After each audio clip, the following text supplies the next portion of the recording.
So good thing about Sir Jim Ratcliffe interview was that at least we get a glimpse of what could be going on in our co-owner's mind, the people who are running this club, right? He talked about making this club the most profitable club in the world. Why on earth would a football team aspire to be the most profitable team? It should be the goal should be about winning trophies and dictating the next 10 years in football.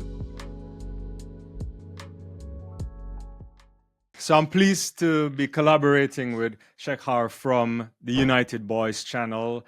And when it comes to passion, as far as I can tell for Manchester United, you are among the very best. And I think it's a tough season. It's been a tough how many years since Sir Alex left. And so many of us didn't really expect this kind of steep decline for Manchester United. Maybe some turbulence, but not like this. So I wanted to talk to you a little bit to get your sense on where we are and how are you feeling about United right now? Before I start, so thank you for inviting me to Sports Talk Tech, and it's a real pleasure to talk to you. And I see some of your content; it's really good, and I know that we share a little bit of a love for United. So overall, my feeling is that I do not think so that we are headed into the right direction, and I have major doubts about this ownership, how they are proceeding with the things that like the current state of affairs at United. We have recently seen an interview which was in a podcast from our co-owner Sir Jim Ratcliffe.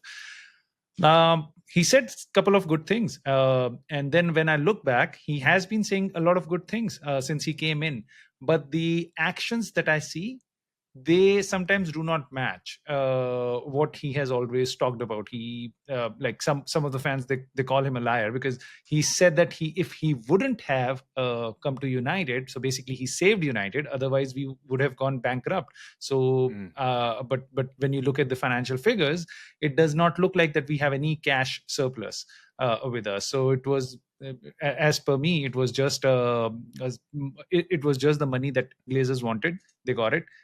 They now have a very good shield in terms of INEOS to protect, because nowadays no one talks about Glazers. They always talk about INEOS or Sir Jim Ratcliffe, and also I do have some reservations about our ownership, but on the field we have been struggling since last many years, and right now this season so far it's a struggle, and I do not believe so that it would be fixed in a short term.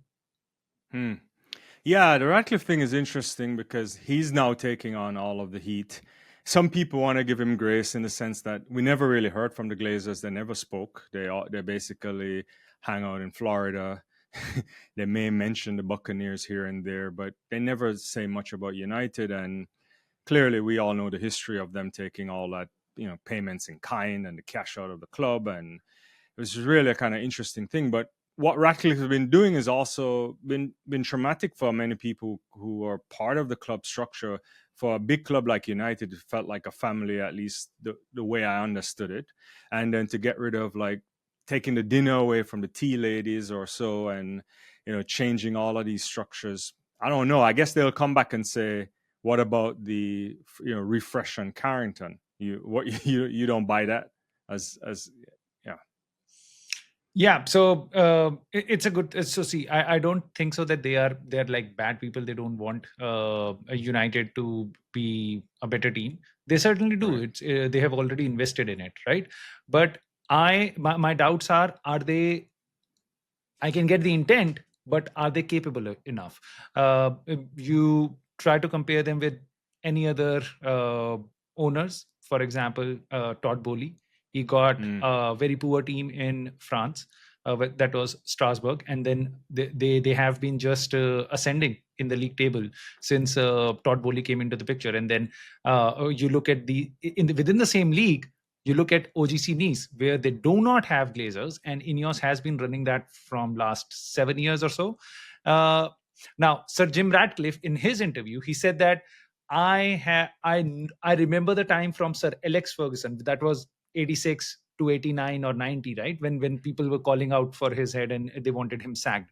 So he says that he remembers media was asking, or fans were asking, Sir Alex to be sacked, right? So that's, he's talking about late 80s. But then when he buys OGC Nice, he sacks 5 managers in 6 seasons. So again, so he talks good. I do understand that many United fans would be okay. Now we are under it's a new start. Let's give him time. They were doing a protest 1958, and then a lot of fans came forward and they said that okay, you should not be doing that against. Please do not target Sir Jim Ratcliffe. He's a Manchester born and whatever, right? So I do see that they might have good intent, but I do not see anything that would suggest me to believe that they do have the capability to take United to the top, because it is the most complex or the biggest sporting project that you could ever take. It's more complex than they could ever think of. That's my thought on this.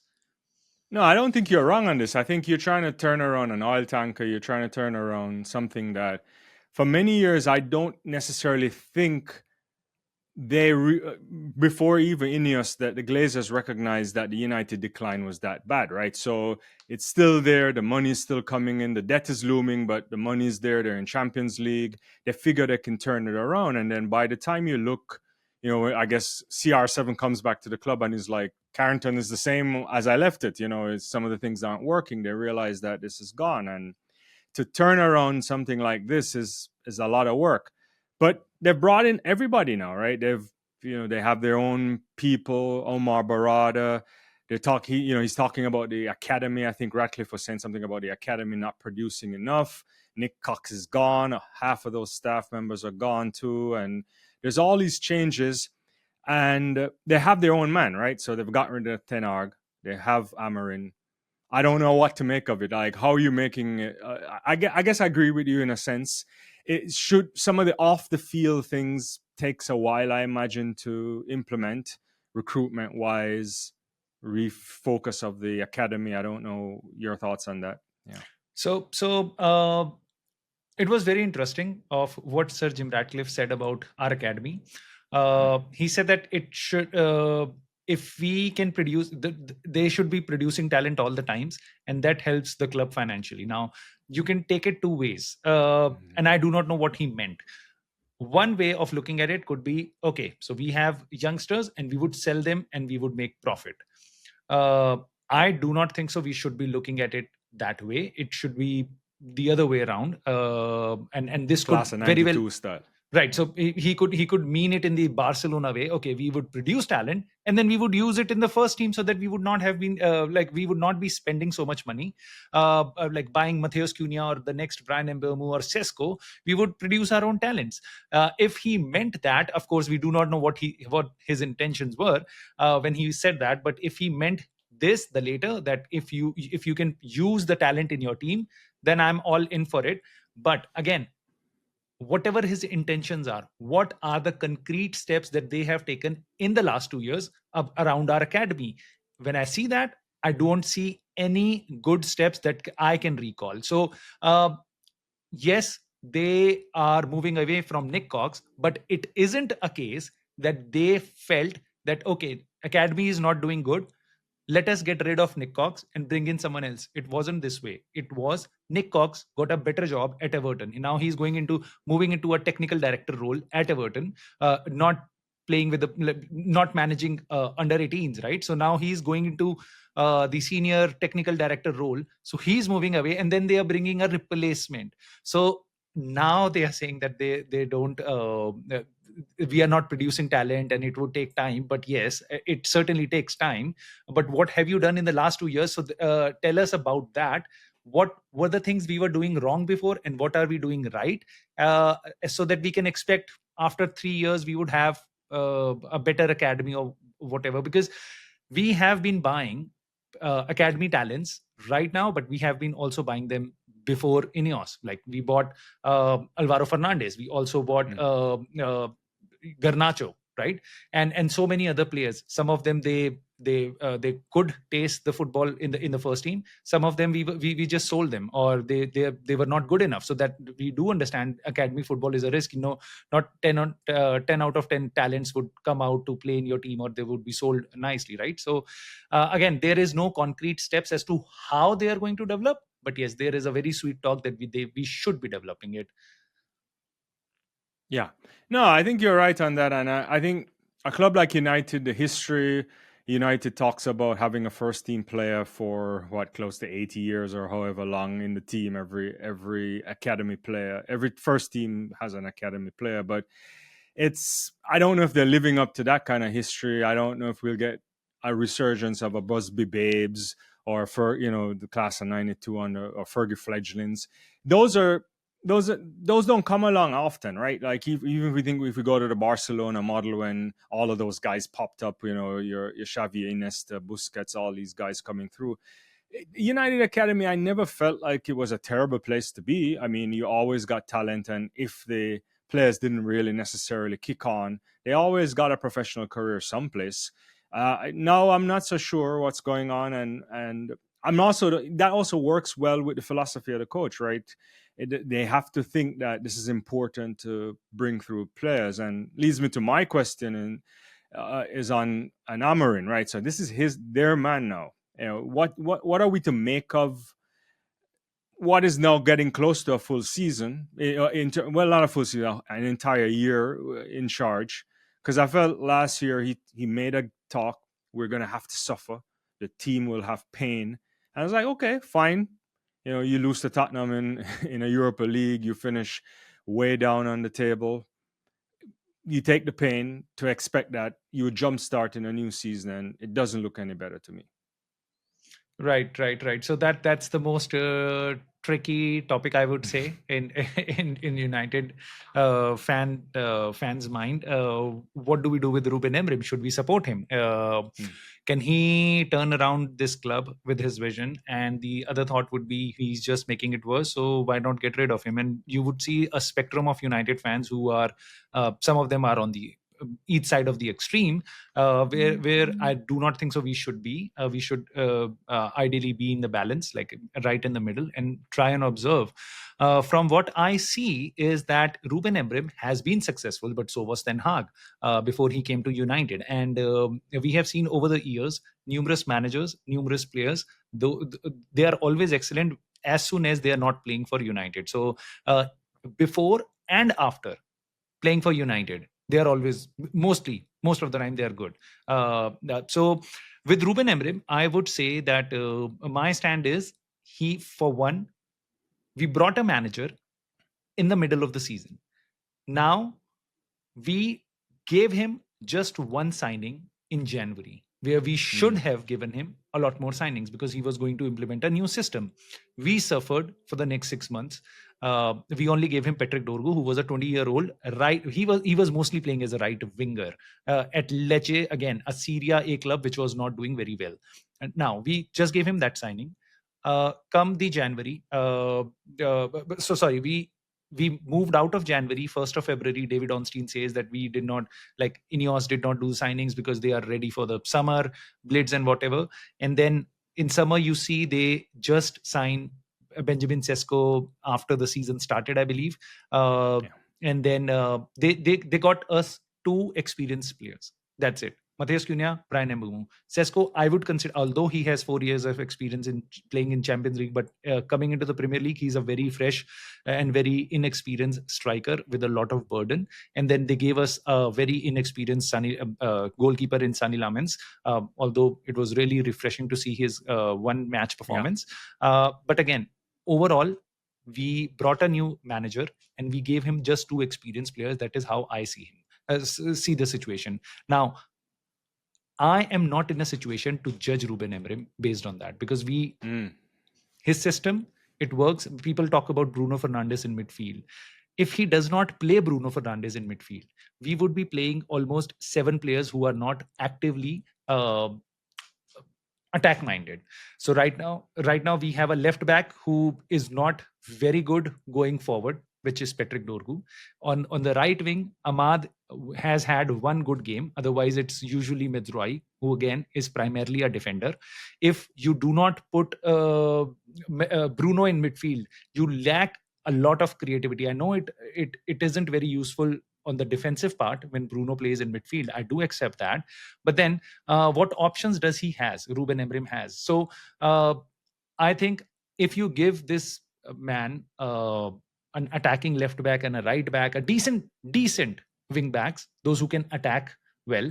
If you give him a decent midfielder and a goalkeeper, I hope Senny Lemans is that guy, but we could have gone for Donnarumma or Emi Martinez. They would have started from the day one of the season. The season would have looked very different. We could have been sitting in the top 5 for right now. So again, I am not in a position to judge Ruben Amorim until he gets the players. That this is where I stand. I would again I urge every United fan to keep thinking about it. We should not be blindly following Ruben Amorim, but at this time you cannot judge him because you have not given him the players that his system requires.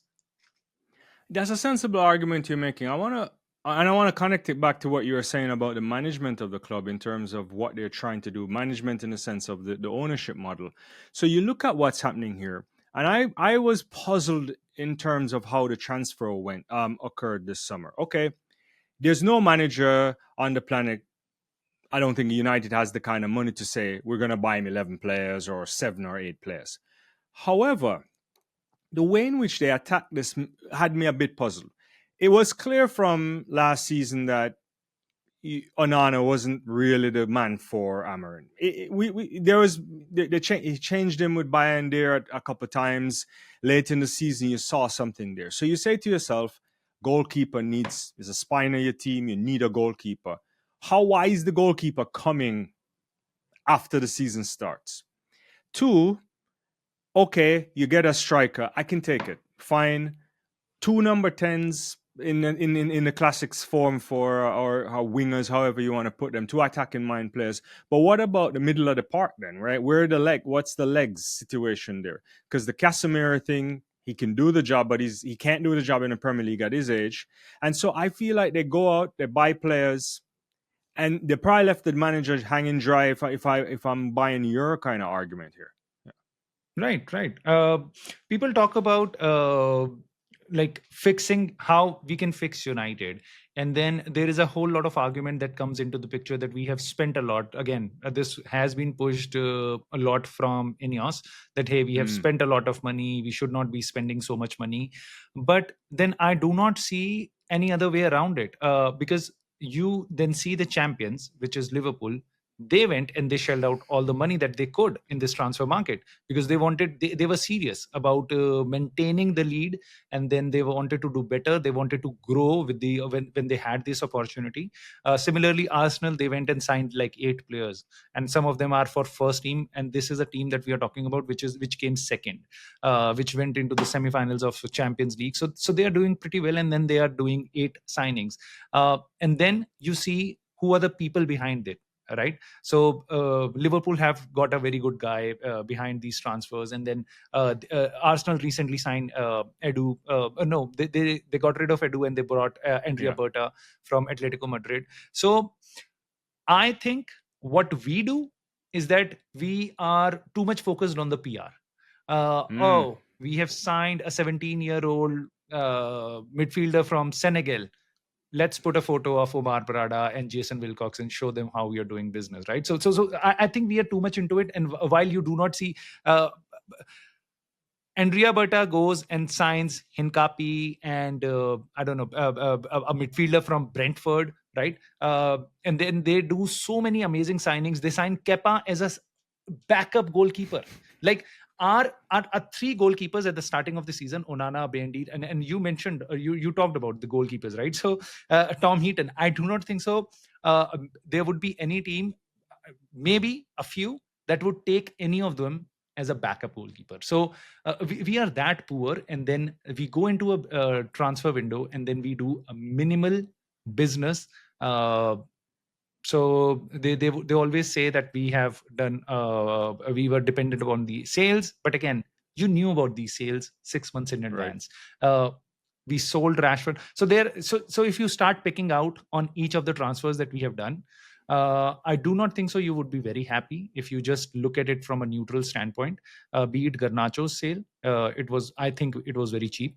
Um Very. right? So Brashford, they said that Barcelona have a, penalty clause like they had Chelsea had with Sancho, but it turns out Deco came 2 weeks ago and he said that there is no penalty clause, and then now Fabrizio Romano confirmed it that there is no penalty clause. So Barcelona can use Rashford without giving us any money, and then at the end of the season.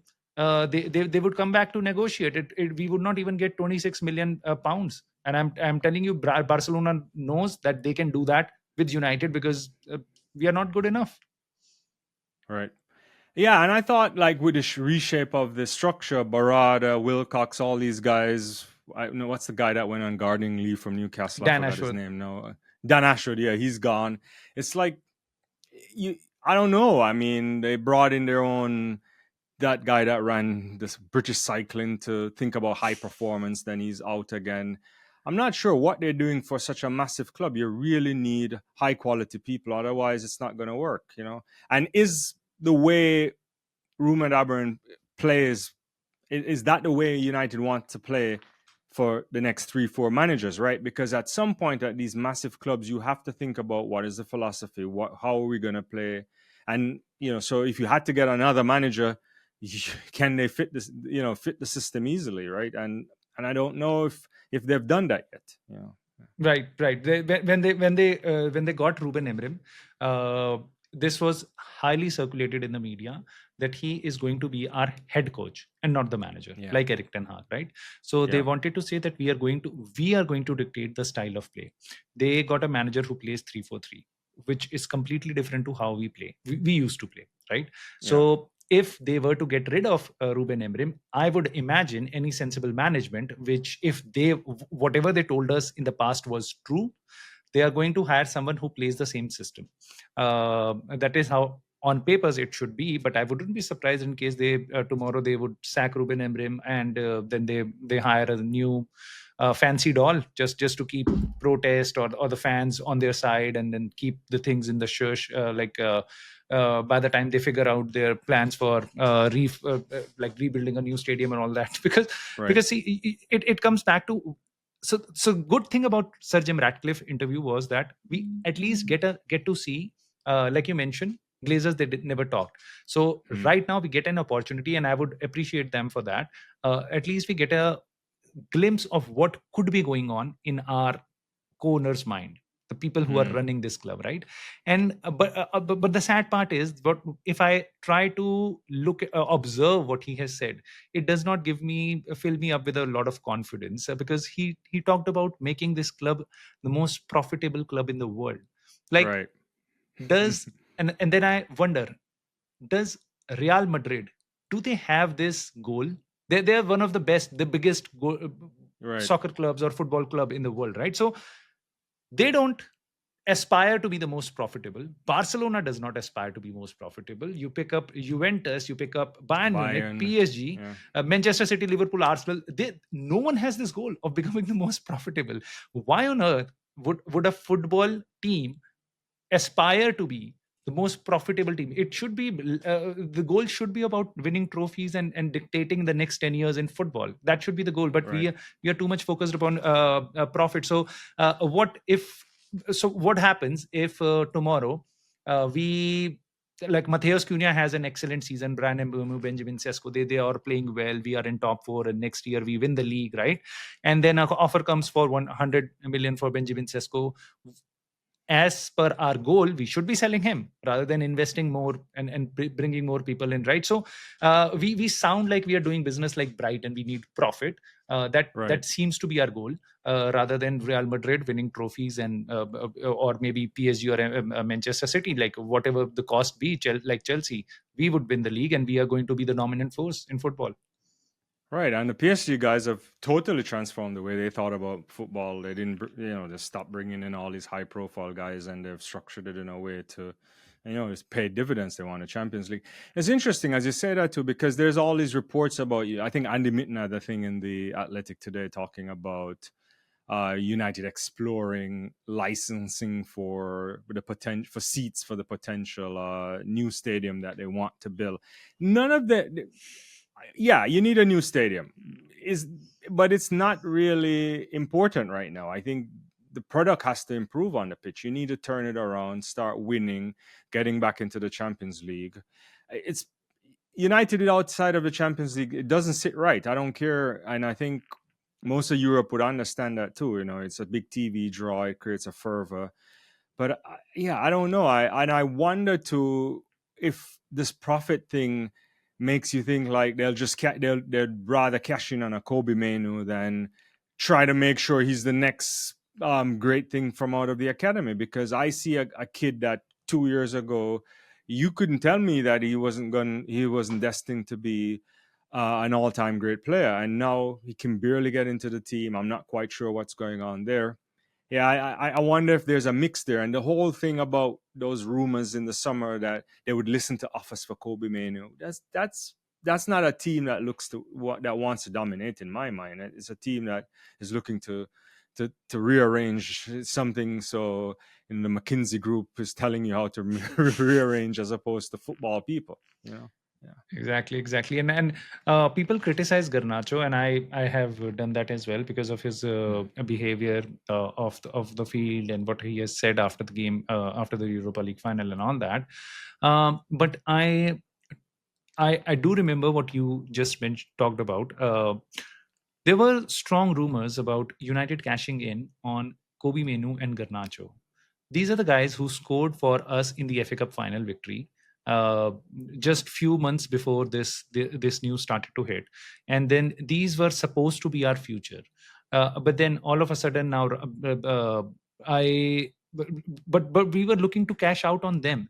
So, like you mentioned, we are not looking to get the next Paul Scholes, but we are looking to just generate profit out of, okay, he is a talented player, just sell him, and we are going to, because our focus is profitability, right? So that does not, that kind of environment, that does not sit right with me, at least, because I have followed United for over 20 years, and I know Yeah. about a lot about our history and how we have been. So I'm pretty sure a lot of United fans, they would not appreciate such kind of things. No, I agree, and I think this is a nonsense kind of a statistic that people talk about, like sell-on stuff. Huge clubs don't care about sell-on. Like when you're a mega club like Manchester United, I don't care if at the end of Louis Saha's career we're making profit off of him, because you're winning titles and you're like, maybe we got to push through another player or something like that. It's not a thing, you know. I mean, you can make money. I guess we made money off of the Ronaldo sale, which was interesting. But you buy players, you get players through the academy with the hope that they get into this team, and we're winning Champions Leagues. We're winning leagues for sure, and then trying to win a Champions League. And then when that time is, they can't get time in the team anymore, you let them go, and maybe you let them go at a cut price rate because it doesn't really matter to you because you're just on a winning kind of ethos. And yeah, the point about being Brighton or any other of these teams, it strikes me as really odd because this is a mega club. It's an institution, right? They'll sell out anything anywhere. Like we United on tour here in the States last year, people are still showing up, and it's a terrible team in terms of cities around, but no one cares, right? Like it's a difference, and I don't really understand what's going on there. I guess I should ask you: do you think Kobe would leave? Because if he does, I would be really disappointed in that because I think it's probably the best thing out of the academy since Rashford. I don't know. Yeah, Right, probably. right, Yeah. right. No, you're very right. And I think I personally, I like Kobe Menu a lot. Yeah. Uh, I I don't know if he would leave, but from what we have heard, he wants to go out on a loan, and then there Yeah. are very big clubs who would be happy to take him. So, in case he moves in the January, he would have 6 months to prove himself into a new system in a new club where they would be playing Champions League and all. I believe, right? So, Yeah. but then he is young, so he may not get enough game time at a big club. Mm. So I'm not sure what options he has, how good it would be for him, because I do understand where it comes from, and it all comes from the 2026 World Cup. He World wants Cup. his place back in the England squad, and which is very. I would appreciate any player doing that, because that just talks about the aim or a goal of a player, right?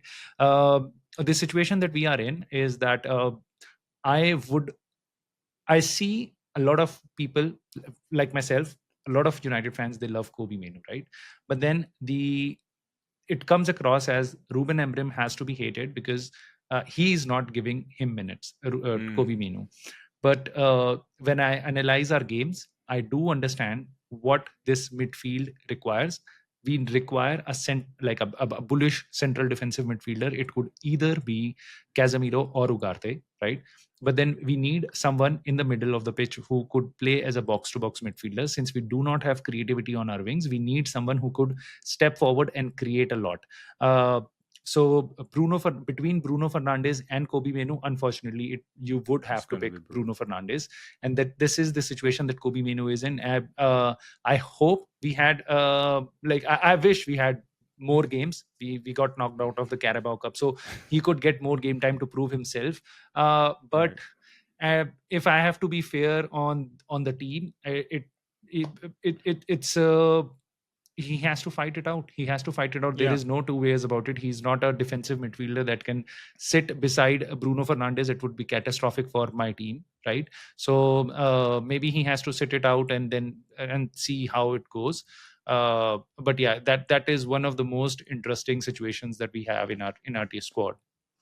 No, and true, and truthfully too, you have to do it. So you get on, set up some goals, score a goal here and there, and then maybe it's Bruno who has to sit, right? Like that can happen. I mean, it's not like football is. If you're good enough and you're playing at a level, then it might work, right?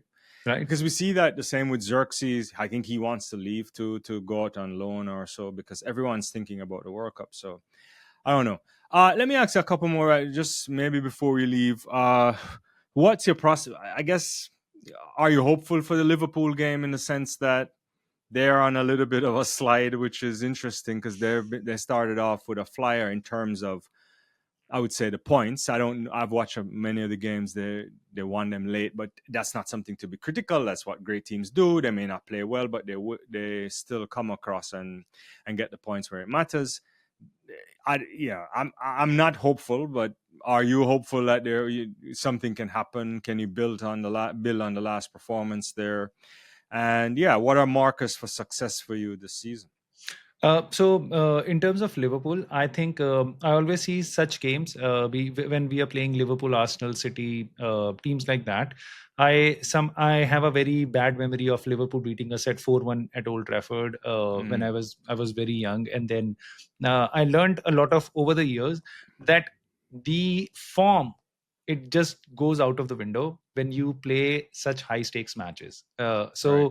I like, for example, if you just go across the leagues, you see Real Madrid, they were cruising on the top, and as soon as they go into the derby, they got thrashed 5-2. So again, Atletico. I don't know what to expect.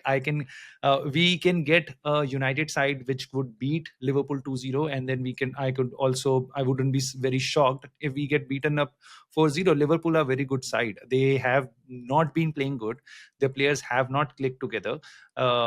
Yeah, so it's just a matter of time. They have invested very good in a lot of good players. So it's just a matter of time how well they start playing and when they will start playing. So it's a matter of when rather than if, right? So I just hope they don't start playing well against us. They haven't been good. I would take a draw in a heartbeat right now. Right. I hope we win.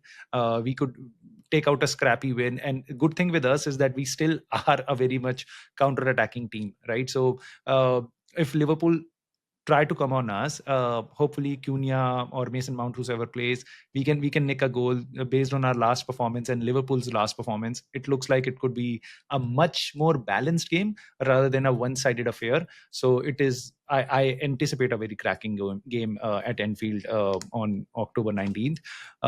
As for the season, uh, I would say, depending upon what we do in the January transfer window, which I do not have very high hopes on, because they have disappointed me over the last couple of windows. So I won't have too many hopes from INEOS in this transfer window.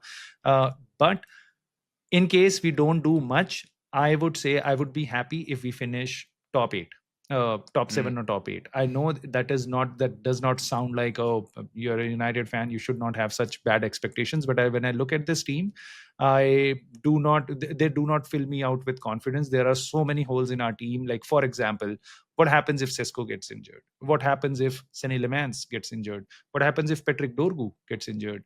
How well Licha is going to play when he comes back, because he could be instrumental for us. So there are a lot of ifs and buts. So we have two positions in our midfield, and we have four players, including Casemiro, who you already mentioned he does not has too much legs to cover all the games, right? So we are one injury away from a midfield crisis as well. So we are so as at this point, I would take top seven, any kind of European competition that I would think is a very good job done, a good job done by Rúben Amorim. If we are in top five, that would be like legendary. Right. And you think his job is safe regardless, or he has to start winning more matches? I do not think so. So I know Sir Jim Ratcliffe said that ideally they would like to give him 3 years. But again, I do not trust what he has said. If United lose next 3 games, you would definitely see another person in the dugout after 3 games. So, and do understand it should be like that. You just cannot give anyone Right. like immunity from results. We have to be responsible of where we are. So his job is to get the results. But of course, even if that happens, I would question what did we do with the manager? Like, how much did we supported him? So again, I think he would survive, and I hope he survives, because I am not loyal to Ruben Amorim, but I'm loyal to United, and I think changing a manager again in the middle of the season is just going to be very brutal for our team. Yeah, no, it's gonna just create more instability, and it's not a stable place at the moment right now. Well, I doubt he'll get fired after the back of Liverpool, because it's not one of those you can expect a hiding if it goes wrong, and maybe you get one of those great victories from Anfield. I remember some was it Eric Ten Hag got it. Nick in one some years, one Mata Nick in one, yeah. Oh yeah. And I think it was Old Trafford or Anfield. We lost a couple of games in the beginning of the season. I think it was Eric Ten Hag, and he got his first victory against Liverpool. Jadon Sancho scored in that game. I think we won 3-1 or something. So yeah, we can definitely surprise them. They were a better team than us at that time as well. So I think they were Jurgen Klopp's team. So yeah. We can definitely nick one. Yeah, hopefully it gets better. But we'll catch up another time for sure. I really appreciate you chatting a little bit about Manchester United. Make sure everybody support your channel as well, and we'll get this out. And it's been fun talking to you. Yeah, no, it was a pleasure talking to you, Dwayne. So I would look forward to much more collaborations together. Oh yeah, for sure.